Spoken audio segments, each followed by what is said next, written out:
की मनोकुबंगम्मा धम्मा मनोसेठा मनोमया मनसाचे पदुठेन भासती वा करोती वा ततोनम दुःखमन वेती चक्कव वहतो पदम.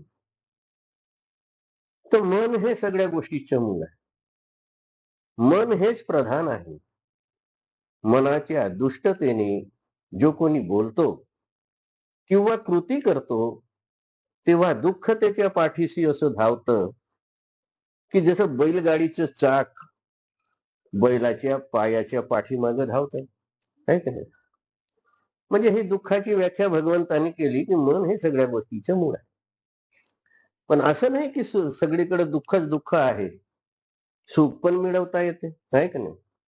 म्हणून दुसऱ्या गाथेतही तेच सांगितलंय की मनोकुबंगम्मा धम्मा मनोसेठा मनोमया मनसाचे प्रसन्नेन भासती वा करोती वा ततोनम सुख मनवेती छायावन पायनी. तर मन हे सगळ्या गोष्टीचे मूळ आहे. मन हेच प्रधान आहे. मन हेच मनोमय आहे. आणि मनाच्या प्रसन्नतेने जो कोणी बोलतो किंवा कृती करतो तेव्हा सुख त्याच्या पाठीशी असं धावतं की जशी त्याची छाया त्याच्या पाठीमागे धावत आहे की नाही. म्हणजे भगवंतानी दोन्ही गोष्टी सांगितल्या. दुःखही सांगितलं आणि सुखही कसं मिळवायचं ते सांगितलं. पण काही लोकांनी ह्या देशात बुद्ध दुःखवादी आहेत, ते दुःखाशिवाय काहीच सांगत नाही असा म्हणून अपप्रचार केला आणि असं बोलून बुद्धाला इथून घालवून दिलं, आपल्या घरातूनच काढून दिलं. आता बाहेरच्या लोकांनी बुद्धांना ऍक्सेप्ट केलं ना. तर असे हे करंटे लोक आहेत ह्या देशामध्ये काही. तो नंतर भाग आपण त्याबद्दल बोलूया. परंतु माणसांची सम्यक दृष्टी नसल्यामुळे हा असा भाग होऊ शकतो. म्हणून भगवंतांनी आर्य अष्टांगिक मार्गात सम्यक दृष्टी सांगितलेली आहे. ती सम्यक दृष्टी सतत ठेवा. पण सम्यक दृष्टी ठेवण्यासाठी मन हे मुख्य कार्य करते आहे की नाही. तर हा मनुष्य कशाचा बनला आहे. भगवंतांनी सांगितलं की मनुष्य हा नामरूपाचा बनलेला आहे. रूप म्हणजे शरीर आणि नाम म्हणजे मन. आता आजचा जो प्रश्न आहे तो प्रश्न उपस्थित झाला आहे की हा मनुष्य जो बनलेला आहे हा जसाच्या तसाच जन्माला येतो अशी धारणा आहे कोणाची. इतरांची, बौद्धेतर म्हणजे बौद्ध नसलेल्या पैकी सर्वांचीच अशी धारणा आहे की मनुष्य जशाच्या तसा जन्माला येतो. कारण त्याच्यामध्ये आत्मा आहे आणि आत्मा एका शरीरातून दुसऱ्या शरीरात जातो. म्हणजे तो मनुष्य जसाच्या तसा जन्म घेतो. पण भगवान म्हणतात तर ह्या जगात सगळ्याच गोष्टी अनित्य आहेत. तर आत्मा नावाची एखादी ठोस वस्तू कुठे आहे.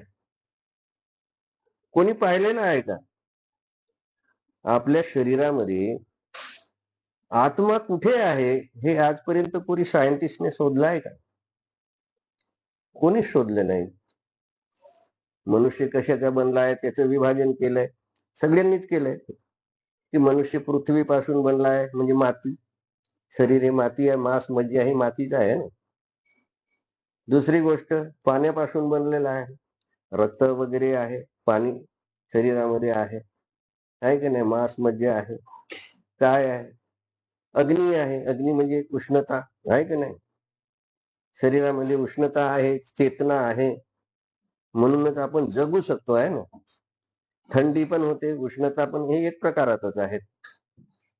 आणि चौथी गोष्ट आहे वायू. वायूशिवाय आपण जगू शकतो का, नाही. तर मनुष्य हे चार गोष्टींनी शरीर आहे बनलेला. आणि पाचवी गोष्ट काय आहे, मन. पण भगवंतांनी मनाचे पण विभाजन केलेलं. मन म्हणजे नुसतं मन नाही. मन मध्ये काय आहे, विज्ञान आहे, संज्ञा आहे की नाही, संस्कार आहेत आहे की नाही. विज्ञान, संस्कार, वेदना आहेत की नाही. तर अशा रीतीने हा पंचस्कंदाचा मनुष्य बनलेला आहे. तर मग मनुष्य पुनर्जन्म जेव्हा घेतो अशी संकल्पना जर आहे, तर हा मनुष्य जसाचा तसा जातो का? शरीरही जाते का? आणि मन पण जाते का? हा प्रश्न सोडला पाहिजे ना. आता बाबासाहेबांनी हा प्रश्न बुद्ध आणि त्याच्या धम्मामध्ये काढलेला आहे. आणि त्यावरती मी हे एक पुस्तक लिहिलंय, कम्म सिद्धांत, आणि नंतर पुनर्जन्म सिद्धांत, हे 2 पुस्तकं. कारण बाबासाहेबांनी हे प्रश्न त्यांच्या प्रास्ताविकातही सांगितले आहे, की बुद्ध आणि त्याचा धम्म ह्या पवित्र धम्मग्रंथात बाबासाहेब आंबेडकर म्हणतात, जगात जेवढे धर्मसंस्थापक होऊन गेले, त्यात बुद्ध धम्माच्या संस्थापकाचे जीवन व शिकवण पूर्णांशाने आणि सुसंगतपणे सादर करण्यात जी समस्या उपस्थित होते, ती गोंधळात टाकणारी नसली तरी निश्चितच गुंतागुंतीची आहे. म्हणजे गुंतागुंतीचे आहे असे म्हणणे अतिशयोक्ती होणार नाही. म्हणजे लोक गुंतागुंतीमध्ये अडकलेले आहेत, स्पष्टपणे भूमिका घेत नाही किंवा त्याची व्याख्या करत नाही. कोणी म्हणते आपण पुनर्जन्मच मानत नाही, आणि इथे हजारो गोष्टी पुनर्जन्माच्या आहेत. जातक कथा पण पुनर्जन्माची आहे, की बुद्ध पुनर्जन्म कसा मानतात, आहे की नाही, आणि पुनर्जन्म कशाचा आहे, आज तो महत्वाचा प्रश्न आहे. तर आता हे शरीर जेव्हा आपले मरते, आहे की नाही, शरीर जेव्हा मरते तेव्हा दुसरा जन्म ते घेऊ शकते का? नाही. बाबासाहेबांनी त्याच्यात लिहिलेलं आहे, की जेव्हा मनुष्य मरतो आणि त्याला समजा त्याचं मृत पाय होतो, तेव्हा पृथ्वी पृथ्वीत जाते, आहे की नाही, जल जलात वातावरणात निघून जाते, उष्णता उष्णतेत निघून जाते, आहे की नाही, वायू वायूत निघून जातो. ते हे शरीराचं असं विघटन होते. पण मनाचं कसं होते हा प्रश्न होतोय ना, की मन हा कुठे आहे, मन कुठे गेलं? तर त्याचाच अर्थ असा आहे, की मन ही एक प्रकारची एनर्जी आहे. हे स्पष्ट दिसणारी वस्तू नाही आहे. एनर्जी दिसते का आपल्याला? आपण इलेक्ट्रिसिटीचं जेव्हा बटन दाबतो, पटकन दिवा लागतो, आहे की नाही, दिवा लागतो, मग तो कसा काय गेला तिथे, हा प्रश्न आहे. तसंच आपण आता मी तुमच्याशी बोलत आहे, माझा आवाज जसाचा तसा तुमच्याकडे येत आहे, म्हणजे ह्या आवाजाचा हा पुनर्जन्म आहे. म्हणजे एनर्जी असल्यामुळे ती ट्रान्सफर होते. पण एखादी वस्तू नेण्यासाठी काय लागते? काहीतरी साधन लागते. आता मध्ये काही असा घन साधन आहे का? जशी बैलगाडी आहे का? बैलगाडीतून एक सामान नेलं आणि दुसऱ्या घरी पोहोचवलं, असं आहे का? नाही. तर माझा आवाज जसाचा तसा तुमच्याकडे ट्रान्सफर झाला. म्हणजे एनर्जी कॅन बी ट्रान्सफर्ड. फिजिक्सचा नियम आहे, विज्ञानाचा नियम आहे, की energy can be transferred from one form to another form, आहे की नाही? तर एनर्जी ही ट्रान्सफर होऊ शकते. आणि हा पुनर्जन्म कशाचा आहे? एनर्जीचाच आहे. तर विज्ञान ही एनर्जी आहे की नाही? पण विज्ञानाला ह्या एनर्जीला काहीतरी शक्ती देणारं माध्यम पाहिजे ना. नुसतं विज्ञान ट्रान्सफर होत नाही, तर त्याला शक्ती देणारं काय असलं पाहिजे? बुद्धांनी सांगितलं संस्कार. संस्कार म्हणजे काय? की तुमचे कर्म. तुम्ही संस्कार सतत करत राहता. तुमचं मन जे आहे ना, सतत संस्कारात डुबलेलंच आहे. आणि तुमच्या मनात राग आहे, द्वेष आहे, लोभ आहे, मोह आहे, हे विकार आहेत. तर हे विकार संस्काराच्या रूपामध्ये त्या विज्ञानाला शक्ती देतात, आणि ही शक्ती मग दुसऱ्या ठिकाणी ट्रान्सफर होते. ती आईच्या उदरामध्ये होते. आईच्या उदरामध्ये एक रिसिव्हर आहे समजा. ही एनर्जी घेण्यासाठी, ते स्वतः ग्रास्प करण्यासाठी आईच्या उदरात ती तशी परिस्थिती आहे. जसं आता माझ्याकडे ट्रान्समीटर आहे. मी ह्या ट्रान्समीटरने तुमच्याशी बोलतो आणि तुमच्या कानावर ते आदळते, म्हणजे तुमच्या जवळ रिसिव्हर आहे. म्हणजे माझ्या बोलण्याची जी फ्रिक्वेन्सी आहे ती तुमच्या रिसिव्हरच्या फ्रिक्वेन्सीशी जुळल्याबरोबर माझा जसा आवाज आहे तसा तिथे पोहोचतो. तर तशासारखेच ही एनर्जी मनुष्य मेल्यानंतर ती पटीसंधी आहे. पटीसंधी म्हणजे ते पटीसंधीचे जे चित्त आहे ते चित्त तिकडे आकर्षित होते, म्हणजे त्याच्या स्वभावाप्रमाणे तिथे आकर्षित होते आणि ती आईच्या उदरात ग्रास्ट होते आणि त्याच्यात नवा जन्म होता. म्हणून हा डीएल कांबळे मेला म्हणजे जसाच्या तसा तो तिथं जातो का? जात नाही. पण याचे विचार, याचे संस्कार त्याच्यामध्ये ट्रान्सफर झालेले असतात आणि ते पुन्हा तिथे नवीन जन्मामध्ये उत्पन्न होतात. हा साधा सरळ विज्ञानाचा नियम आहे. परंतु तरी हे प्रश्न मिलिंद प्रश्नामध्ये अनेक प्रकारे नागसेनाला मिलिंदाने विचारलं की बाबा असं कसं आहे? मग मी जो तिथे जन्माला आलो तो जसाचा तसा आहे का? तर तो नच सो नच अय्यो असा शब्द वापरतो नागसेन. म्हणजे तो तर नाही, पण दुसरा पण नाही, असा त्याच्या म्हणण्याचा अर्थ. आता उदाहरण देताना तू बरेचसे उदाहरणं देतो.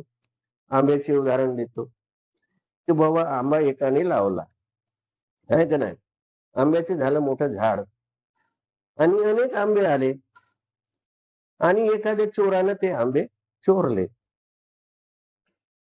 तो त्याला काय पनिशमेंट देणार तुम्ही? पनिशमेंट देणार की नाही? तर तो घेणार चोरणारा म्हणतो नाही, पनिशमेंट नाही मला पाहिजे, कारण याने जे आंबे लावले होते ते मी काही चोरले नाही, ते झाडाचे आंबे मी घेतले आणि याने जे पेरले होते ते दुसरे आंबे होते. तर नागसेन म्हणतो नाही, जे बीज पेरलेलं होतं त्याच बीजामुळे झाड झालं आणि त्या झाडाला आंबे लागले. म्हणजे जो लावणारा मनुष्य आहे त्याच्या मेहनतीनं हे आंबे तयार झाले, म्हणून त्या चोराला पनिशमेंट देणं आवश्यक आहे. असे अनेक उदाहरणं देऊन आणि मिलिंदानं अनेक प्रश्न विचारले नागसेनाला. मग त्यांनी उदाहरणं दिले. जसं दूध आहे, एखाद्या माणसानं त्या गाईच्या गोठ्यामध्ये दूध घेतलं आपल्या बादलीत आणि त्याला सांगितलं की बाबा थोडे एक दिवसासाठी तू हे दूध माझं तिथे ठेव, मी नंतर येऊन घेऊन जाईन. पण दुसऱ्या दिवशी तो आल्यावर त्या दुधाची दही झाली. दुधाची दही झाल्याबरोबर तो म्हणतो अरे नको, मला हे दूध नाही, माझं जे दूध होतं तेच मला दूध पाहिजे. असं होईल का? अरे दूध तू घेतलास ना, आता त्याच्यात दही झालंय, पण कारण काय आहे? दहीचं कारण काय आहे? दूध आहे ना. म्हणजे बदल झाला की नाही, म्हणजे अनित्याचा नियम आहे. अनित्याचा नियम आहे. लहानसं बाळ आहे, लहानसं बाळ तरुण झाला म्हणजे तुम्ही त्याला बाळ म्हणता का? नाही, तो तरुण आहे, तो बदलला, त्याच्यात तरुण झाला, तो त्याच्यात बदल झालाय. म्हणून आपण त्या लहानशाला जेव्हा बाळ म्हणत होतो यालाही बाळ म्हणणार का? नाही. नंतर तो म्हातारा होतो. म्हातारा झाल्यानंतर तुम्ही त्या बाळाला जसं म्हणाल की हा बाळ होता अमुक नावाचा, आता म्हातारा झाल्यावरही त्याला बाळ म्हणाल का? नाही, त्याच्यातही चेंज झालेला आहे. म्हणजे भगवंतांनी सांगितलंय की सतत चेंज होत आहे. बदलाचा नियम भगवंतांनी सांगितला. मनुष्य जो आहे त्यांनी सांगितलं की माणसाची पापणी लवेपर्यंत तुमच्या शरीरातील पेशी 7,000,000 कोटी वेळा जिवंत होते आणि मरते. 7,000,000 कोटी वेळा. म्हणजे सांगा किती वेळ एका पापणी लवेपर्यंत, म्हणजे 100,000 कोटी, 7,000,000 कोटी म्हणजे 100,000 कोटी वेळा तुमच्या शरीरातली एक पेशी जिवंत होते मरते, जिवंत होते मरते. ही प्रक्रिया सतत चालू आहे. म्हणजे हा प्रवाहच आहे. हा एक प्रवाह, तो प्रवाह आपल्याला कॉन्स्टंट दिसतो आहे की नाही. मनुष्याचं शरीर हे कॉन्स्टंट दिसतो. तर हे जे घन शरीर हा एक जर मोठा प्रवाह आहे तर मनात विचारांचा पण प्रवाह आहे. माणसाचे विचारही सतत बदलत आहेत. मगाशी मी जो विचार केला होता, की आज मी तुम्हाला अमुक गाथा सांगेन, पण ती आज मी सांगू शकलो नाही. माझ्यातही विचार बदलला ना. ती गाथा मी जी सांगणार होतो, ती मागे राहून गेली ती. म्हणजे झालं माझ्याही मनात विचार बदलला तो. म्हणजे अशा रीतीनं माणसाचे विचार सतत बदलत आहेत, कंटिन्युअस बदलत आहेत. माणसाचं शरीर बदलत आहे. ह्या जगातल्या साऱ्या वस्तू बदलत आहेत. कुठलीही गोष्ट कॉन्स्टंट नाही. आणि म्हणूनच भगवंतांनी अनात्माचा नियम सांगितला, की आत्मा नावाची एखादी ठोस वस्तू ह्या शरीरात कुठेच दिसत नाही. इव्हन सायंटिस्ट सुद्धा शोधू शकत नाही. कुठल्या सायंटिस्टने शोधलं का, की आत्मा आहे आणि तोच दुसऱ्या जन्मात गेलेला आहे जसाच्या तसा. जशाचा तसा जाणे ही बौद्धांची संकल्पना नाही. बुद्ध हे सायंटिस्ट आहेत, वैज्ञानिक आहेत.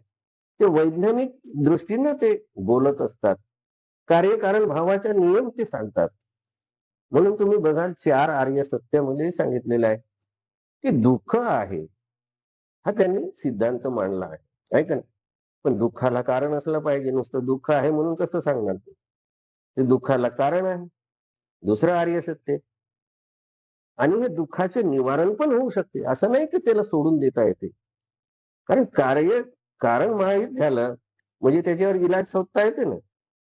तुम्हाला जर ताप आला, तेव्हा डॉक्टर काय म्हणतो, की बाबा याचं लॅबमध्ये जाऊन रक्त चेक करा, की कोणत्या व्हायरसमुळं याला ताप आला आणि नेमका तीच औषध तो देतो. म्हणजे म्हणजे तुम्ही कारण शोधलं, तर त्याच्यावरचा उपाय शोधता येईल. आहे की नाही? पण याला मार्ग काय आहे? मग तो औषध देतो. तुम्हाला मार्ग सांगितलाय अरे अष्टांगिक मार्गाचा. म्हणजे सुखी व्हायचं असेल, दुःख निवारण करायचं असेल, तर आर्य अष्टांगिक मार्गाचे पालन करा. तर आर्य अष्टांगिक मार्गाचे पालन करतात काय लोक? तसं जर असतं, तर आज ही अशी परिस्थिती निर्माण झाली असती, की सगळीकडे दुःखच दुःख. म्हणून भगवान म्हणतात, की हे दुःख निवारणाचा एकमेव मार्ग आहे. एकायनो मग्गो. कोणता मार्ग आहे? एकायनो मग्गो, एकमेव मार्ग तो आर्य अष्टांगिक मार्ग आहे. म्हणून आर्य अष्टांगिक मार्गाचे पालन करा. याच्या पलीकडे कुठलंही नाही.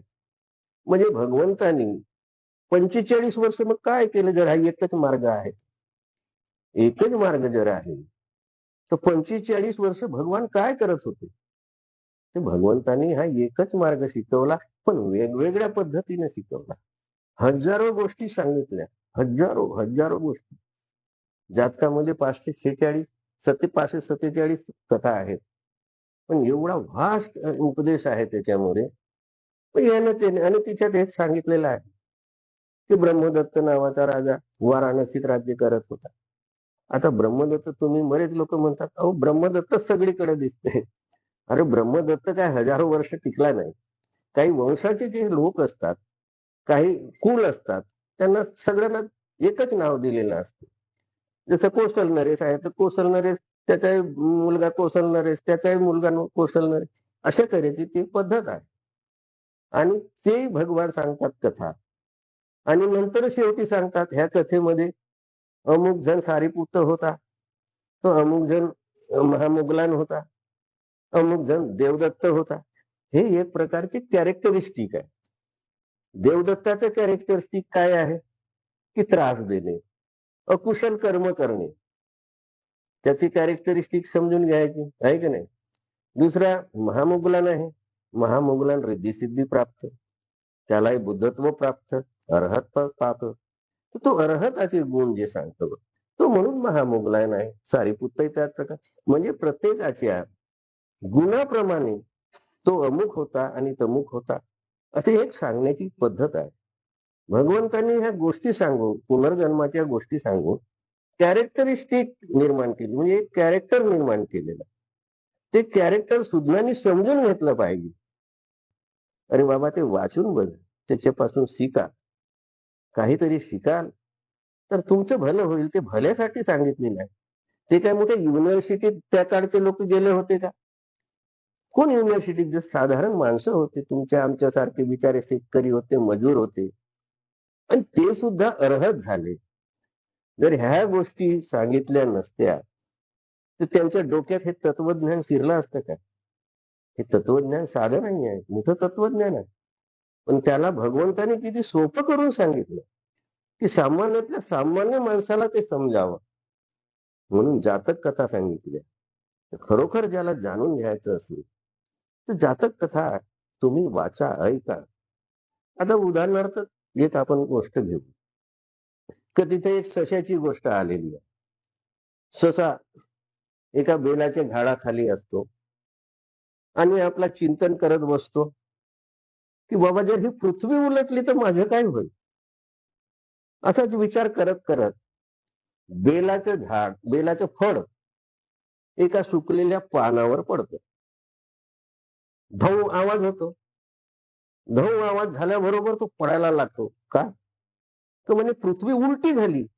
चला आता पळा, आता काही खरं नाही. पळायला लागतो. दुसरा ससा विचारतो, "अरे का पडतोस?" "अरे चल, चल उलटी झाली पृथ्वी, पळ, पळ." तिसरा पडतो, चौथा पडतो, 10 हजारो ससे पळायला लागतात. मग हरणं पळायला लागतात. मग हत्ती पळायला लागतात. म्हणजे सगळे प्राणी पळायला लागतात. अशा रीतीने पळणं चालू झालंय प्राण्यांचं. एक बोधिसत्व सिंह येतो. बोधिसत्व सिंह म्हणतो, "अरे पडता कुठे?"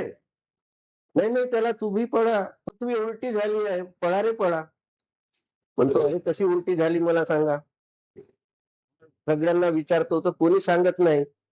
तो पहिला एक ससा होतो. पहिल्या सशाकडे मग जातात, की ह्या सश्यानं सांगितलं पृथ्वी उलटते. कशी उलटते चल बघू. ते त्या बेलाच्या झाडाखाली जातो. तेव्हा तो बोधिसत्व ओळखतो.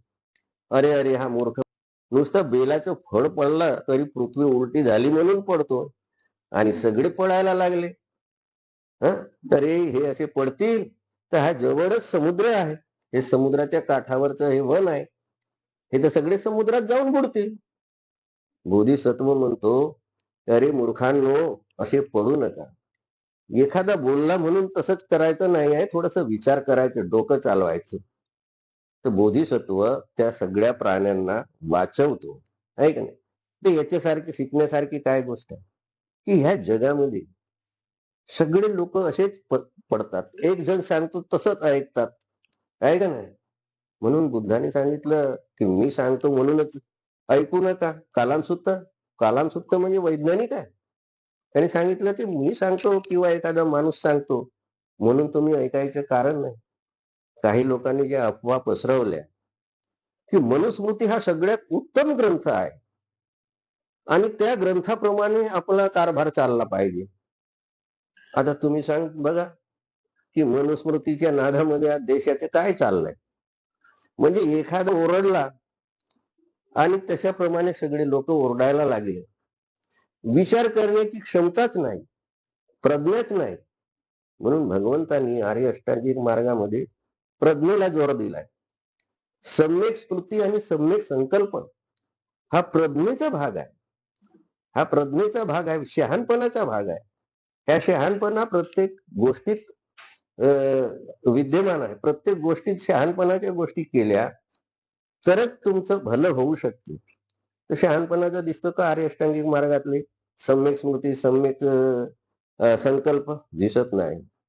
इथं सम्यक वाचा दिसत नाही. सम्यक वाचेने लोक बोलता येत नाही. एकमेकाशी बोलताना बघितलं ना तुम्ही. सम्यक वाचा नाही. सम्यक कर्मांत पण नाही. म्हणजे सम्यक कर्मांत म्हणजे कुशल कर्म.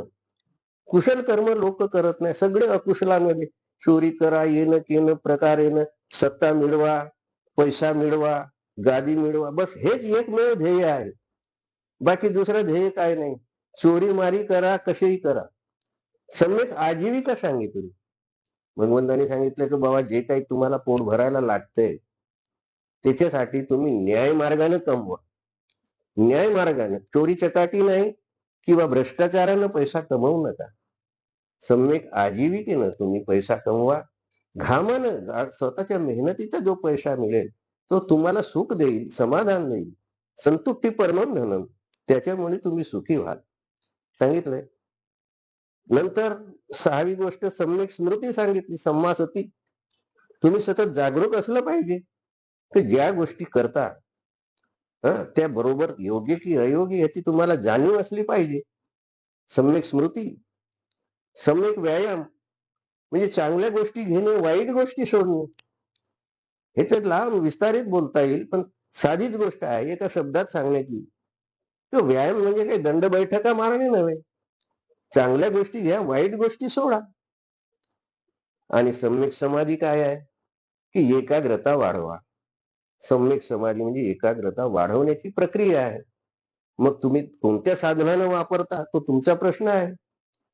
भगवंतांनी विपश्यनेत सांगितलंय, की बाबा तुम्ही श्वासाकडे बघा. श्वास आला गेला, आला गेला. ह्या श्वासाकडे बघून तुमची एकाग्रता वाढवा. पण सम्यक समाधी हे तर अर्थच त्यांना समजला नाही. अरे बाबासाहेबांनी कुठेच विपश्यना नाकारलं. बाबासाहेबांनी सांगितलंय की आर्य अष्टांगिक मार्गाचे पालन करा. 22 प्रतिज्ञा सांगितलंय ना. मग हे 22 प्रतिज्ञा हे लोकांना समजत नाही काय, की हा विपश्यना काय आहे, आर्य अष्टांगिक मार्गाचा भाग आहे. नंतर सांगितलंय आज माझा नवा जन्म होत आहे. नवा जन्म होणे म्हणजे काय, पुनर्जन्म नाही. मग पुनर्जन्म जर बाबासाहेब स्वतः सांगतात आणि आम्ही म्हणतो की पुनर्जन्म आमच्यामध्ये नाहीच आहे, मग तुम्ही त्याचा अर्थ काय समजले? म्हणजे बाबासाहेब कसे विरोध करतील? बुद्धाच्या तत्वज्ञानाला कधीही बाबासाहेबांनी विरोध केला नाही. आणि हा पुनर्जन्म सिद्धांत जो आहे याच्यामध्ये मी बाबासाहेबाचंच वाक्य लिहिलेलं आहे. बाबासाहेब काय म्हणतात, की माझा पुनर्जन्मावर पूर्ण विश्वास आहे. मी ते वैज्ञानिकांना सिद्ध करून दाखवू शकतो, की पुनर्जन्म तर्कसंगत आहे. माझ्या मते फक्त मूळ धातू बदलतात, मनुष्य बदलत नाही. म्हणजे मनुष्य म्हणजे काय, मनुष्य कशाचा बनला आहे, मनाचा. मन पासूनच मनुष्य आहे. तर मनुष्य बदलत नाही म्हणजे त्याचे संस्कार बदलत नाही. ते संस्कार बदलण्यासाठी तुम्हाला प्रत्यक्ष समुत्पादाचा वापर करावा लागेल. त्यातून तुम्हाला प्रॅक्टिस करावी लागेल. आणि हे संस्कार जेव्हा नष्ट होतील तेव्हा तुम्ही त्याच्यातून मुक्त व्हाल, दुःखातून मुक्त व्हाल. आणि त्याच्यासाठी भगवंतांनी जी गाथा म्हटलेली आहे, केव्हा म्हटली आहे, की जेव्हा भगवंतांना वैशाख पौर्णिमेला जे ज्ञान प्राप्त झालं, जे बोधी प्राप्त झाली, ते बोधी प्राप्त झाल्यानंतर त्यांच्या तोंडातून जे उद्गार निघाले, ते उद्गार त्यांनी ह्या गाथेतून सांगितलं आहे. ती गाथा नंबर 153 आहे बघा. अनेक जाती संसार संधावी अनिदिशं गकार कंगवे संतो दुःखा जाती पुनः पुनः गकार कदी ठोसी पुन्हा गेहम काहसी सब बातें फासुका भग्गा गकूटं विसंखितं विसंखारगतं चित्तं तन्नानं खयमज्जगा. तर काय म्हणतात भगवान, काय म्हणतात, ह्या शरीर रूपी घराच्या निर्मात्याचा शोध घेत मी अनेक जन्म सतत ह्या संसारात धावत होतो. ह्या शरीर रूपी घराच्या निर्मात्याचा शोध घेत मी अनेक जन्म सतत ह्या संसारात धावत होतो. वारंवार जन्म घेणे वस्तुतः दुःखदायी आहे. नंतर ते काय म्हणतात दुसऱ्या गाथेत, गृहनिर्मात्या तुला पाहिले आता तू घर ना बनवू शकेन, तुटून पडल्या सर्व साखळ्या विस्कळीत शिखर झाले, तृष्णांचा क्षय होऊन आहे, संस्कार रहित मन झाले. तर काय म्हणायचं आहे त्यांना, की हे गृहनिर्माते, तुला मी आता पाहिलेलं आहे. तू आता माझ्यासाठी पुन्हा घर बांधू शकणार नाही. कोणतं घर? हे शरीर रूपी घर तू आता माझ्यासाठी बांधू शकत नाही. तुझ्या सर्व साखळ्या तुटून पडल्या आहेत. हे घर बांधण्यासाठी जे काही साखळ्या, सिमेंट, काँक्रीट जे काही लागते ते सर्व आता तोडून मी टाकलंय. त्या सर्व साखळ्या तुटून पडल्या आहेत. घराचे शिखर पण विस्कळीत झालेले आहे. आता माझे चित्त संस्कार रहित झालेले आहेत, अर्थात संपूर्ण तृष्णांचा आता क्षय झालेला आहे. म्हणजे बघा, फक्त एकच आहे गोष्ट, तृष्णा. ह्या तृष्णेनं हे सगळं घर बनत आहे. मी वारंवार जन्म घेतो, हे तृष्णेमुळे घेतो, आसक्तीमुळे घेतो, माझ्या विकारांमुळे घेतो. माझ्या मनात राग आहे, लोभ आहे, द्वेष आहे, मद आहे, मत्सर आहे. हे सगळे विकार म्हणजे तृष्णा आहे. तृष्णेपासून हे सगळे विकार निर्माण झालेले आहे. आसक्ती, तहान, मला हे पाहिजे, ते पाहिजे, ते पाहिजे, हे धाव, ते धाव. मनुष्य असं धावतच आहे. मनुष्य धावत आहे, मला हे पाहिजे, ते पाहिजे म्हणण्यातच ह्या आसक्ती. पण तो कशासाठी धावतो हे त्याला कळत नाही. भगवंतही धावण्याचा प्रयत्न केला, त्यांनी अनेक जन्म घेतले. दीपंकर बौद्ध तेव्हा प्रतिज्ञा केली होती ह्या बोधिसत्वानं, सुमेध नावाच्या बोधिसत्वानं, की मला तुझ्यासारखा बुद्ध व्हायचं आहे. दीपंकरांना सांगितलं. मग त्यांनी सांगितलं दीपंकरांनी, की तुझे 4 असंख्य 1,00,000 कल्पानंतर तू सिद्धार्थ गौतम बुद्ध होशील. किती किती किती काळ आहे, याची मोजमाप करू शकत नाही. ते इतक्या काळ ते काय करत होते? अनेक जन्म घेत होते. पण अनेक जन्मात काय करत होते?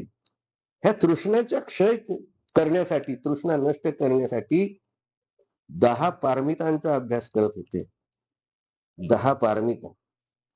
दान आहे, शील आहे, सत्य आहे, अधिष्ठान आहे. बरेचसे म्हणजे 10 पारमिता आपणास माहितीच आहे, तुम्ही ते बघून घ्या. त्या 10 पारमितांचा अभ्यास भगवान बोधिसत्व असताना अनेक वर्ष करत होते आणि शेवटच्या जन्मात त्यांच्या 10 पारमिता पूर्ण झाल्या आणि नंतर त्यांनी हे तृष्णाचा क्षय शेवटच्या जन्मात केला आणि बोधी प्राप्त झाली. तर बोधी प्राप्तीमध्ये काय झालं, की त्यांना पहिल्या प्रहरात कोणतं ज्ञान प्राप्त झालं? उब्बे निवासानुसती. उब्बे निवासानुसती म्हणजे काय? अनेक पूर्वजन्म आठवले. अनेक पूर्व ही आता ते त्यांची ती प्राप्ती आहे, त्याला तेव्हाच बोधी म्हणतात त्याला. मग त्यांनी दुसऱ्या प्रहरामध्ये विचार केला, तेव्हा त्यांना आठवलं की हे लोक कसे जन्मतात मरतात, जन्मतात मरतात, नाही की नाही? म्हणजे सारे जगातील जंतू, कुठलेही प्राणी कसे जन्मतात त्याचा अभ्यास केला आणि त्याची जाणून घेतलं, ते ज्ञान प्राप्त केलं. आणि तिसऱ्या प्रहरामध्ये प्रतीत्य समुत्पाद, कार्यकारण भावाचा नियम, की मनुष्य का असा जन्म घेत आहे, मनुष्याचं घर कसं काय बांधलं जातं. मग त्या कड्या शोधून काढल्या. अविद्या पचया संखारा, संखार पचया वियान, वियान पचया नामरूप, नामरूप पचया सडायतन, वगैरे वगैरे. ह्या ज्या 12 कड्या आहेत, त्याच्यामुळे माणसाचा हा जन्म होतो. नंतर तो म्हातारा होतो, आजारी होतो, म्हातारा होतो आणि मग मेल्यानंतर पुन्हा जन्म घेतो. म्हणजे हे संपूर्ण 12 कड्यात तो फिरत राहतो. पण 12 कड्यातून फिरण्याचा म्हणजे बाहेर पडण्याचाही मार्ग त्यांनी सांगितला. हा चक्रव्यूहामधून बाहेर कसं पडता येईल, त्यावर तुम्हाला ध्यान करावं लागेल, विचार करावा लागेल, चिंतनमयी प्रज्ञा वाढवावी लागेल. तुम्ही श्रुतमय प्रज्ञा वाढवता, तुम्ही ही पुस्तकं वाचता, ज्ञान वाचता, पण त्याच्यावर चिंतन मनन पण केलं पाहिजे. म्हणजे चिंतनमयी प्रज्ञा वाढवला पाहिजे. आणि नंतर तिसरी अवस्था काय आहे, की त्याचा अनुभव घेतला पाहिजे, आहे का नाही? पटिवेदन. तर अशा रीतीनं भावनामयी प्रज्ञा तिला म्हणतात. ते अनुभव घेण्याची जी प्रज्ञा आहे. त्या प्रज्ञेतून गेल्यानंतर खरा प्रज्ञावान मनुष्य होतो. आणि हे धम्मपद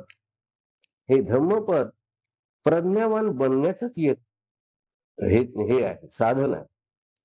जरी हा एवढासा धम्मपद तुम्ही वाचला, या 423 गाथा समजून घेतल्या, तर तुम्ही खरोखर धम्माचं आचरण करू शकता. This is the art of living only. ती मनुस्मृती नाही. म्हणून मी एक नारा पण लावला, की मनुस्मृती नाकारा आणि धम्मपद स्वीकारा साऱ्या मानव जातीसाठी आहे. हे कोणी काही पर्टिक्युलर जातीसाठी नाही. खरं म्हणजे माणसाची कुठली जात असली पाहिजे, पण काही स्वार्थी लोकांनी ह्या जाती निर्माण केल्या. मनुष्य येव तेव सगळं सारखाच आहे. आणि इथे तेही सांगितलंय, इथं सामाजिक लेवलचं पण लिखाण. न जच्चा वसलो होती, न जच्चा होती ब्राह्मणो, कमुना वसलो होती, कमुना होती ब्राह्मणो. भगवान म्हणतात की बाई तू ब्राह्मणाच्या घरी जन्मलास म्हणून ब्राह्मण होत नाही, किंवा तुझ्या कर्मान तू वसलो होत नाही, तुझ्या कर्मानच तू ब्राह्मण होतो. ब्राह्मण म्हणजे एक उच्च दर्जाचा माणूस, ज्याला ब्रह्मविहारात वावरतो, ज्याला मैत्री आहे, मुदिता आहे, उपेक्षा आहे, ह्या सगळ्या गोष्टी, करुणा आहे, हे जे गुण आहेत, हे गुण जर असतील त्याच्यात, तो ब्रह्म जो जाणतो त्याला ब्राह्मण. म्हणजे ह्या सगळ्या गोष्टी ह्या ब्रह्माच्याच गोष्टी आहेत. तर ब्रह्मसंकल्पना पण बुद्धाच्या धम्मात आहे. पण ब्रह्मविहारात वावरणारे लोक आहेत काय? पण लोक म्हणतात ना, जरी ब्राह्मण झाला भ्रष्ट तरी तिन्ही लोकी श्रेष्ठ, असे म्हणणारे पण संत इथे झाले. आता त्यांना संत म्हणावा का काय म्हणावा, हा मोठा विचार आहे. तर जे ब्रह्मविहारातच वावरत नाही ते संत कसले? तिथे म्हणतात जातीभेद, ब्राह्मणाच्या घरी जन्मला तो श्रेष्ठ, बाकीचे सगळे मूर्ख. तर अशा तऱ्हेचे विचार आहेत. तर हे विचार सगळे टाकून दिले पाहिजे आणि प्रत्येक माणसानं आपला विचार केला पाहिजे. भगवान म्हणतात किच्छो मनुष्य पटी लाभो, किच्छो सद्धम्म सवनम, किच्छो बुद्धानंद उत्पादो. म्हणजे बुद्धाचं उत्पन्न कठीण आहे, तसंच माणसाचं उत्पन्न होणं पण कठीण आहे, आणि धम्मश्रवण करणं पण मोठं मुश्किल आहे. तर अशा रीतीनं माणसानं छोट्याशा जीवनामध्ये जे काही मिळालेलं आहे, त्या जीवनामध्ये बुद्धाच्या सांगण्याप्रमाणे आचरण करा, आर्य अष्टांगिक मार्गाचे पालन करा आणि धम्मपदाचा अभ्यास करून त्याप्रमाणे वागा, तर तुमचं सगळ्यांचं भलं होईल. तर आजच्या दिवशी मी हेच सांगेन की सर्वांचे मंगल हो, सगळ्यांचं कल्याण हो आणि सगळ्यांना सुख प्राप्ती हो, दुःख मुक्ती हो. पण हे कशामुळं? एकमेव धम्मपद वाचल्यामुळं, धम्मपदाचा अभ्यास केल्यामुळं तुम्ही सर्व सुखी व्हाल, अशी मी इच्छा व्यक्त करतो. त्याच्याप्रमाणे आपण आचरण कराल अशी आशा व्यक्त करतो. तर सगळ्यांचं तुमचं मंगल हो.